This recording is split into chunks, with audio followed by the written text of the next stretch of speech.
بسم اللہ الرحمن الرحیم۔ السلام علیکم ورحمۃ اللہ وبرکاتہ۔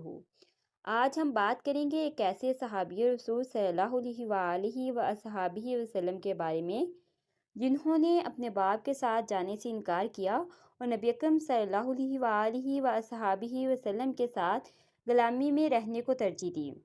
دراصل یہ ایک آزاد سائباب حارث کے بیٹے تھے جنہیں ڈاکوؤں نے غلام بنا کر اوقاز کے بازار میں فروخت کر دیا، لیکن قدرت کو کچھ اور ہی منظور تھا۔ غلامی میں نبیوں کے سردار کا منہ بولا بیٹا بننا لکھا تھا۔ اللہ تعالیٰ کے آخری نبی حضرت محمد رسول اللہ خاتم النبیین صلی اللہ علیہ وآلہ وصحابہ وسلم کے اعلان نبوت کرنے سے پہلے صحرائے عرب میں ایک ماں اپنے 8 سالہ بچے یعنی زید بن حارثہ رضی اللہ تعالیٰ عنہ کے ساتھ ننیال کی طرف جا رہی تھی کہ ڈاکوؤں نے حملہ کر کے تمام مال و اسباب لوٹ لیا اور جاتے ہوئے حضرت زید بن حارثہ رضی اللہ تعالیٰ عنہ کو اٹھا لیا اور انہیں مکہ کے مشہور بازار اوقاز میں فروخت کر دیا۔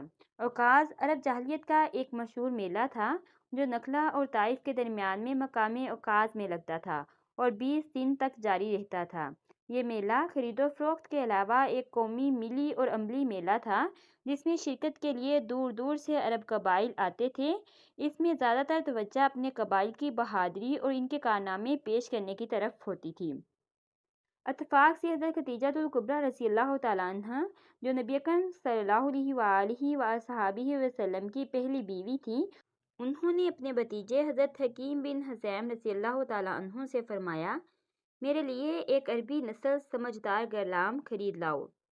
حضرت حکیم بن حزام رضی اللہ تعالیٰ عنہ نے بازار میں اسی بچے کو دیکھا تو اسے خرید کر اپنی پھوپھی یعنی حضرت خدیجہ الکبریٰ رضی اللہ تعالیٰ عنہ کو پیش کیا۔ حضرت خدیجہ الکبریٰ رضی اللہ تعالیٰ عنہ کا نکاح جب نبی اکرم صلی اللہ علیہ وآلہ وصحابہ وسلم سے ہوا تو آپ صلی اللہ علیہ وآلہ وصحابہ وسلم کے دل کو اس بچے کی عادت اور طور طریقے اس قدر اچھے لگے کہ حضرت خدیجہ الکبریٰ رضی اللہ تعالیٰ عنہ سے اس غلام کو طلب کر لیا۔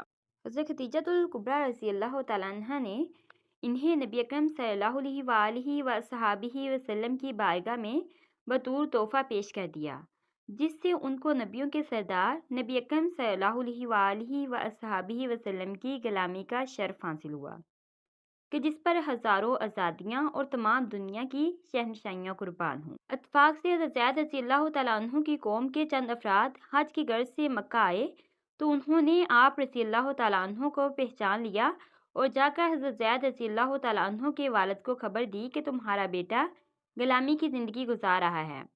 والد کو خبر ملتے ہی تعجب سے ان کی آنکھیں چمک اٹھی اور بولے، رب کعبہ کی قسم، کیا میرا ہی نور نظر تھا؟ ان لوگوں نے جب تفصیل کے ساتھ حلیہ، جائے قیام اور مربی کے حالات بیان کیے تو اسی وقت فدیہ اور اپنے بھائی کعب بن شرجیل کو ہمراہ لے کر مکہ کی طرف چل کھڑے ہوئے اور سرور کائنات صلی اللہ علیہ وآلہ وصحابہ وسلم کی خدمت میں حاضر ہو کر عرض کیا، اے ابن عبداللہ، اے ابن عبد المطلب، تم اہل حرم اور اس کے مجاور ہو، مصیبت زدوں کی دستگیری کرتے ہو، قیدیوں کو کھانا دیتے ہو۔ ہم تمہارے پاس اس لیے آئے ہیں کہ ہمارے لڑکے کو آزاد کر دو، جس قدر فدیہ چاہو لے لو۔ نبی اکرم صلی اللہ علیہ وآلہ وصحابہ وسلم نے پوچھا کہ وہ کون ہیں؟ بولے، زید بن حارث۔ آپ صلی اللہ علیہ وآلہ وصحابہ وسلم نے فرمایا، بہتر ہے کہ زید رضی اللہ تعالیٰ عنہ کو اختیار دے دو، اگر وہ تمہیں ترجیح دے تو وہ تمہارا ہے، اور اگر مجھے ترجیح دیں تو خدا کی قسم میں ایسا نہیں ہوں کہ اپنے ترجیح دینے والے پر کسی کو ترجیح دوں۔ حارث اور کعب نے اس شرط کو منظور کیا اور رضامندی ظاہر کر دی۔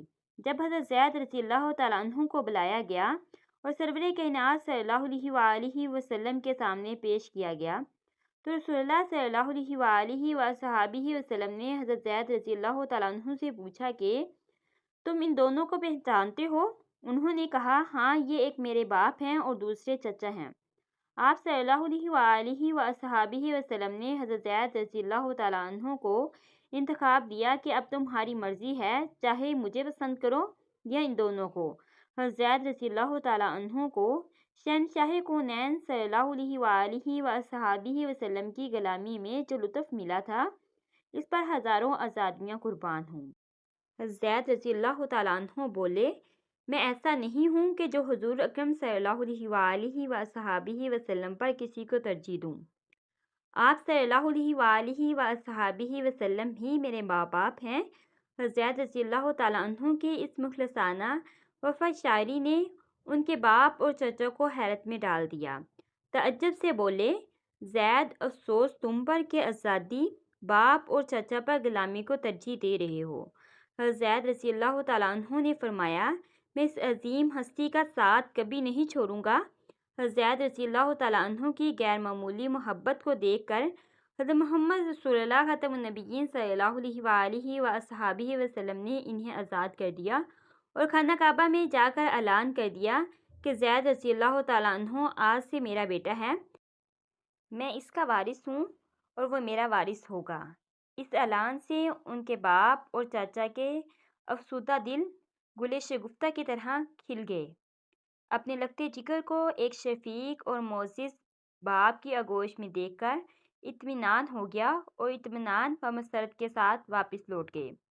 اس اعلان کے بعد حضرت زید رضی اللہ تعالیٰ عنہ کو حضور اکرم صلی اللہ علیہ وآلہ وصحابہ وسلم کا بیٹا کہہ کر پکارا جانے لگا، یعنی زید بن محمد۔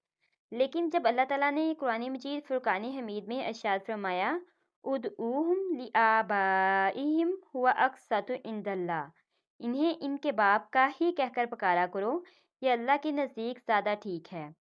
پھر اس آیت مبارکہ کے بعد آپ رضی اللہ تعالیٰ عنہ کو زید بن حارثہ کہہ کر پکارا جانے لگا۔